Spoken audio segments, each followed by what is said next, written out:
Howdy everyone, this is LockNutz, and you're watching a map tour of Old Kiwi Farm by Cazz64 and Old Aussie Gamer. Hopefully you'll stick around to see what happens.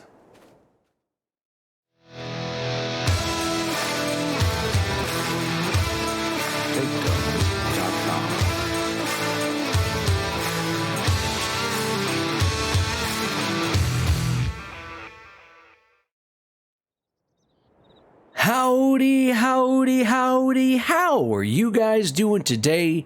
Oh my goodness, I tell you what, today we get to go on a map tour of Old Kiwi Farm by Cazz64 and Old Aussie Gamer. This little bad mamma jamma is 107.5 megabytes to download and is very cross-platform friendly.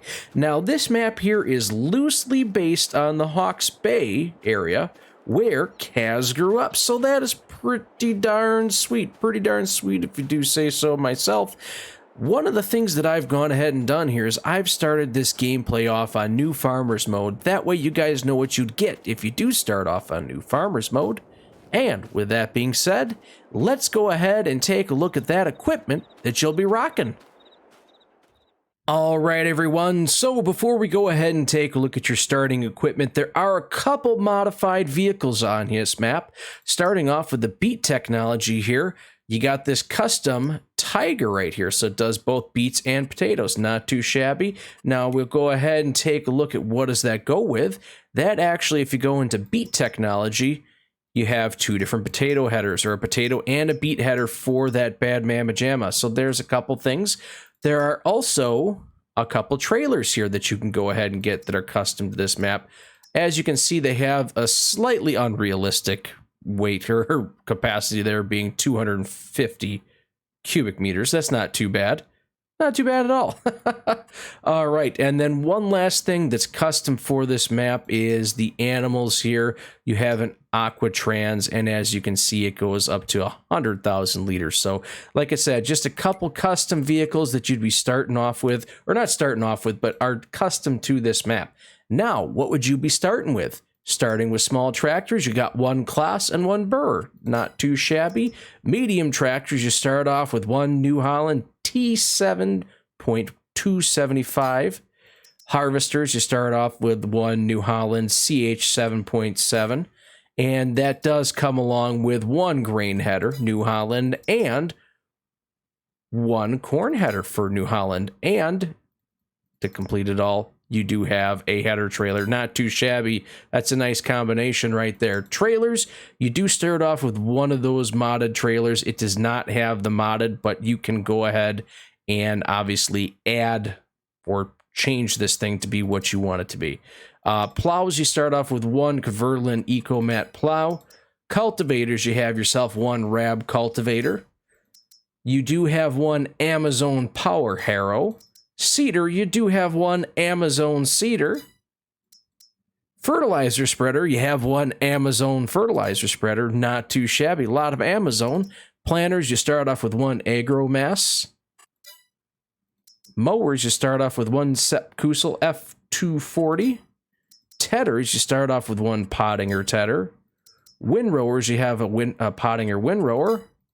Forage harvester, you have a Pottinger forage harvester.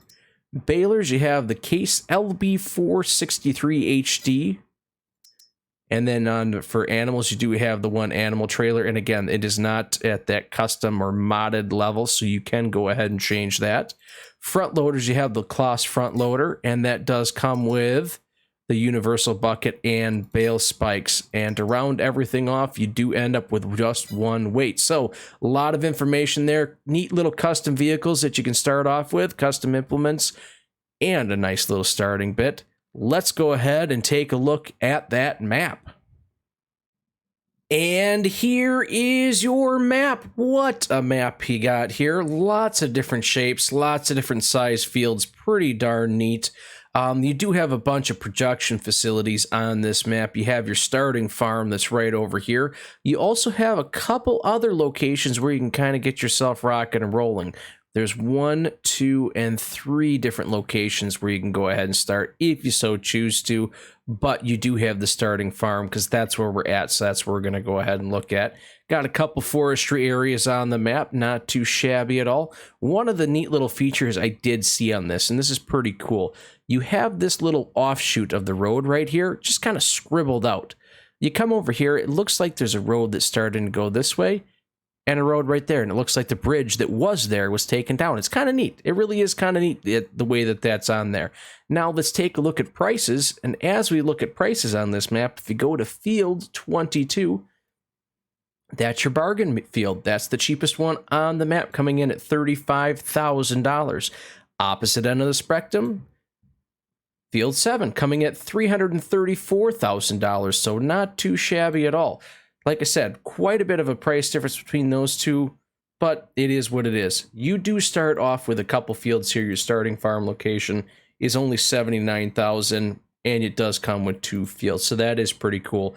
Now, the couple areas I was just mentioning here would be this one right over here. This is a possible starting area if you so choose to, or placeable area, and that comes in at $41,000. Here's another one that comes in at $29,000. And this last one over here comes in at $23,000. So you do have some options on location where you want to start. As for the rest of the field prices, it's not too bad. It really just depends on the field size. They don't even seem all that unreasonable, if you ask me. They seem like they're very, very reasonably priced fields. So that is very, very nice. Now, the 2 forestry areas here does come in at $306,000. And this other one comes in at $252,000. So they're kind of pricey, but the trees in there are not too bad. It really is pretty darn slick. One of the other things is you have this area right here, which is all of these buildings that you can go ahead and purchase. All the production facilities really are on all these little spots. You can buy that if you want to. It's entirely up to you. Maybe you can squeeze a production thing in there or not. I'm not 100% sure what you would want to do, but you do have that option nonetheless. So now that we've gone ahead and taken a look at the map, let's get down on the ground and see what this one looks like. All right, everyone, so here we are on the main farm, and one thing I want to point out is that this silo, I think it's for fertilizer, this silo here is the only thing that is on all 3 starting modes. All the rest of these items on here are gone. They're just not on here. With that being said, let's go ahead and take a look at what is on here, what can be done. When it comes to demoing everything out, you really don't have much ability. You got the shed's on here, so if you do like how these look and you want them on here right off the bat, you have to go ahead and get them. You can delete this stuff here, same thing with this shed, you can't do much with it. You can go ahead and delete some of this stuff. So it's just a matter of going ahead, popping on here and seeing what you would want to get rid of, what you can get rid of. It's all completely up to you. Now, as for custom things that you can go ahead and put on this thing, there are a couple things on here. So you do have these sheds, as you can see they are over there. So if you're not necessarily liking the setup, you can do what you want to do. But you do have these 3 items underneath sheds. Silos, you have one thing underneath silo, which is obviously that guy right there. And then you have to go over to containers, and you have this little purchase chemical and seed building that's right here. So that's kind of a nice little feature to have on here. Farmhouse, you get the farmhouse that you can see right up in there. Not too shabby, not too shabby. Production-wise, there is a production facility on here, and this is kind of neat. It is a stone crusher that makes lime and fertilizer. Now, obviously, it has an absolutely huge footprint, but I think the majority of the stone crushers that we've had that make things, it's usually come out to being lime. So by having lime and fertilizer, that is really kind of neat. And then if you come over here to animals, you have one custom cow shed which can hold 500 cows. They do already have that one on the main farm here. You do have this sheep pasture which can hold 200 sheep, and then this one chicken coop that does hold 30 chickens, which is the same as here, but it is kind of a neat little setup because once you get over here, you can see it's almost like a free range. Essentially, it's that pen, but without a fence. It is kind of neat to come over here and see that There you go. Now your chickens can run around and be happy out in the grass. Pretty darn slick. Pretty darn slick. Now, one thing I'm going to go ahead and do here is I am going to turn the map on the corner so that you guys can kind of follow along with me as we go ahead and take a peek at this stuff. We're just going to continue around the farm here really quick and take a look at some of these different areas. So this is that sheep pen that I was telling you about. Again, it's kind of just opened up. It is pretty neat. If you want to go ahead and put this down, you won't have these fences, so you got to keep that in mind. But not too bad. Not too bad. It's a nice little area. Let's hop on over the fence here, and then you have the cow shed. So that's another one of these things that's pretty darn neat that you have custom here for this map. A little bit of this, a little bit of that. Pretty darn slick. Now, I think what we're going to go ahead and do is hop in our truck and get ourselves rocking and rolling around here. Now, you don't start with this truck. I just bought this so that we could go ahead and drive around and take a look and see what things are really looking like. A couple things that we're going to try and hit here. We're going to try and hit all those starting farm locations or placeable areas because there really isn't anything there as this moment. And with that being said, I also want to make you guys very aware, I like to drive through the fields. I like to drive through the fields, not because it irritates some people, but because this way you guys can get a better look and lay of the land. You can really kind of see that there are rolling hills rattling around over here. Not too shabby, not too shabby. So this is one of the placeable areas. Like I said, it's not too far from the main farm, but it is kind of right here. It gives you that little bit of customizability. Just the fact that you're not dealing with a square section up there. It's oblong. It's almost kidney shaped. It's kind of neat. It really is kind of neat. So we're going to continue on along here, taking a look at this stuff. Let's head on over here. And this is one thing that I've kind of noticed about maps in the past here from Cazz, is that he does like to put a lot of elevation changes here. And this is definitely one of these maps here that you really are going to have to look at the field that you're getting into, because as you can see, that's very steep. Horsepower is going to be a must here. It just is going to be a must. You really need to take a peek at what's going on here, because if you don't, you could buy something that would absolutely make your life just terrible. Absolutely just terrible. Oh man. So again, here we got another nice big field, wavy landscape. It's pretty darn neat. Come on up over here. This is one thing that I've noticed from Cazz maps in the past, and I really am a big fan of this. Now, hopefully, I'm not going the right. I am not going the right way. Let's go over here. Cazz likes to have like these terraced levels here, and I think that's kind of neat. It gives a nice little elevation changes. Gives you something a little bit different to look at. It really is kind of neat. I'm personally a fan of that. I don't know if you guys necessarily are, but I kind of like having that different elevations. It makes you think about things a little bit more. So again, another little placeable area or starting farm location, whatever you would choose here. Either way, it is a very nice spot. Let's continue on. Watch out, watch out. Nice little sellable area. Now, this is one thing that I do want to point out really quick. As you can see, it's not the most friendly area, especially if you were to have a little bit larger, like a semi-trailer, whatnot. You may end up having some difficulties getting in here, so really keep that in mind. This might not be the best place to get into if you have an extremely large trailer. So keep that in mind. You may want to look at getting some smaller trailers just for that particular scenario. But ultimately, I don't think it's going to be a huge deal. Let's continue on over this way, and as you can see, we're coming up to that river that's dividing everything. This is that little bridge area. Now, like I said, I don't know if this is a change of plans from initially putting the map together, but it does kind of look neat how there was a river, there was a road there at some point. Plans changed, something didn't work out, and now the bridge is right here. It is kind of neat. I do like that.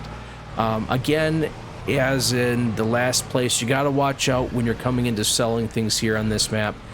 You just be careful. It could cause a lot of problems for you, but it's also a different type of challenge. It's a different type of challenge. Instead of just going ahead, taking your stuff with the biggest, largest semi that you can possibly find, you may end up having to use something that's a little bit smaller in order to get yourself into these tight little corners.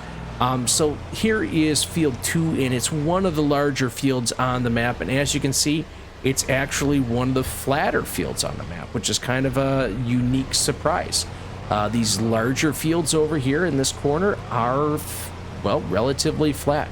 Horsepower really isn't going to matter too much, but I think by the time you're getting to a field this size, you're probably not going to be out here with a 1-2 meter plow rocking 80 horsepower. You're probably going to be having something a little bit beefier, so even if you do have some slight hills, I don't think it's going to bother your vehicles that much. Yeah, it's just neat how you got this nice rolling landscape all over the place. Trees in between the fields. One good thing about that is you can definitely see that where there are trees in between the fields, they're not directly on the field. So that is very, very nice. You have room to maneuver. Your helper's not going to get afraid because there's a tree at the end of his turnaround. So you should have a little bit nicer time out here with helpers. Whether you do, well, pretty much if you hire a helper. Horseplay really doesn't matter too much for that. So again, here we got field 7. This is the largest field on the map, and it's not bad. It's a little rolly, but it's not bad at all. Again, if you're getting to fields this big, you're going to have a little bit more horsepower, so you're probably not going to have to worry about it.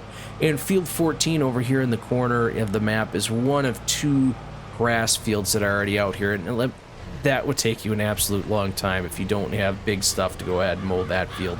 So that may be an option for you moving forward. Ooh, get a little air there. That's pretty neat. Continuing on down here, I think we're kind of getting into a point where we're seeing not necessarily the same thing, but we're seeing a pattern here where you do have some flatter fields, some rolling fields, and you have fields like this that have a little bit more of an elevation change, but it's not too terrible. All in all, you are seeing fields that aren't undoable. It's not like you have a lot of these super the large fields up there. It's not like you have a lot of those large fields that are really just going to be taxing on you. Not only are they big, but you also have to compensate for hills and everything like that. So horsepower shouldn't be too much of an issue. Here, coming over to some of these smaller fields, so this is what I really wanted to check on. There's a little bit of an elevation change right there. So even though this is a smaller field, horsepower may be something that you're going to want to look at.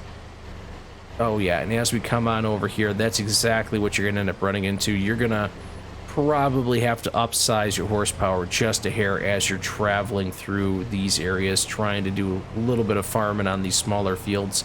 Like I said, depending on how you want to go about doing things, if you want to go ahead and start small, work your way up, you still may end up having to get a little bit more beefier horsepower just to be able to compensate for some of this stuff.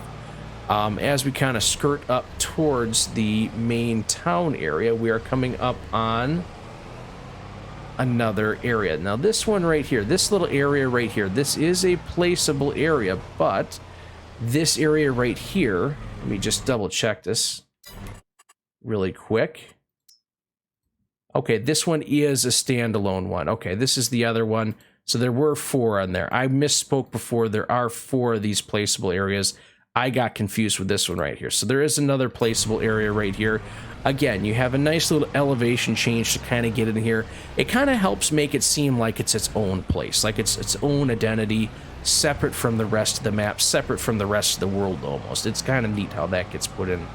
And as we kind of continue down over here, as you guys just maybe briefly seen right there, again, when it comes to having to get around and get into some of these places, that one's a little bit easier, but you're going to have to kind of loop around and hopefully not overshoot anything. Obviously, if you're going to sell stuff, you kind of are looking for that stuff anyways, but still, it's one of them things you just kind of want to keep your eyes open for. Now let's kind of head this way towards the main section of the town that's right here. Again, pretty darn hilly. I think, like I said this before, you're going to want to really look at the fields before you go ahead and purchase them. You don't want to end up getting something you think, oh man, this is absolutely fabulous, and it ends up being really just kind of a pain in the butt because of the way the hills and everything are situated. Now, right on over here is where you can go ahead and purchase all your equipment at the shop, and it's also a place where your vehicles spawn if you need to reset them, so that is pretty darn cool. Traffic-wise, traffic's not too bad. When I actually came to grab that truck that was sitting right over there, it was loaded, absolutely loaded. But since then, I've seen things really kind of thinned out here. So it's really going to be kind of hit or miss. But ultimately, traffic on this map really isn't all that bad at all. Not even one bit. Hello, how you guys doing? But at that point, guys, I think we're going to freak those people out, fly up into the sky, and take a look at this map from up above.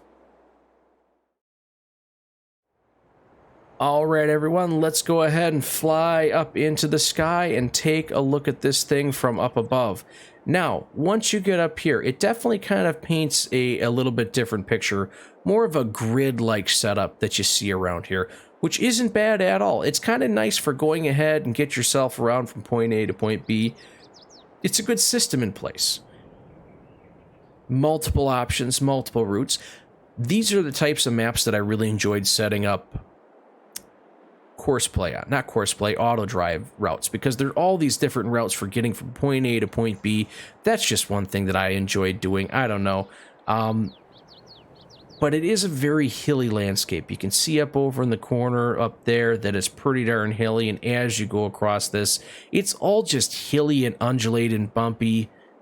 No matter where you go, it definitely gives you a good challenge. It definitely gives you a nice, warm, fuzzy feeling when you have some serious horsepower rocking and rolling. Oh man, I tell you what, this is pretty darn cool. Pretty darn cool. Why don't you guys comment down below? Let me know, how would you go about starting on this one? What would you go ahead and do? Would you get yourself rocking and rolling with some small fields, those small fields that were down there? Or would you want to go ahead and get yourself going on some of these big fields, these hilly fields? Starting farm, non-starting farm, let me know. Before we go ahead and look at anything else though, let's come down here, because I wanted to show you this and I completely forgot. Would you look at how thick this forestry area is? This other forestry area is the exact same thing. So even though there's only 2 real forestry areas on this map, you have more trees packed in that small little area than some maps have on 4 or 5 forestry areas. So that is pretty darn cool. It depends on what you want to do, guys. Let me know. Comment down below. I really would like to know. And if you guys are liking what you're hearing, liking what you're seeing, go ahead and smash that like button. I really would appreciate it. Hit that subscription. It would help out an absolute ton. You betcha. Share this with somebody who likes hilly landscapes, or maybe even Hawke's Bay. I don't know. The choice is yours. You know somebody that's out there. Guys, until I see you next time, thanks for stopping by.